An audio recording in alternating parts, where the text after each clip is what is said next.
Welcome to my channel CS Concepts. Today we are going to discuss most important concept in programming, and that is object oriented programming in Python. So let's get started. OOP stands for object oriented programming. Object oriented programming is a programming paradigm that relies on the concept of classes and objects. It is used to structure a software program into simple, reusable pieces of code, blueprints, usually called classes, which are used to create individual instances of objects.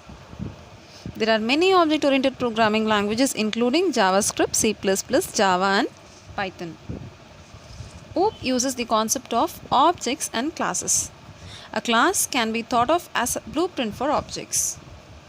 These can have their own attributes and methods. Now let's know what is a class. Class is an abstract blueprint used to create more specific concrete objects. Classes often represent broad categories like car that share attributes. These classes define what attributes an instance of this type will have, like color, but not the value of those attributes for a specific object. Classes can also contain functions called methods available only to objects of that type. These functions are defined within the class and perform some action helpful to that specific type of object.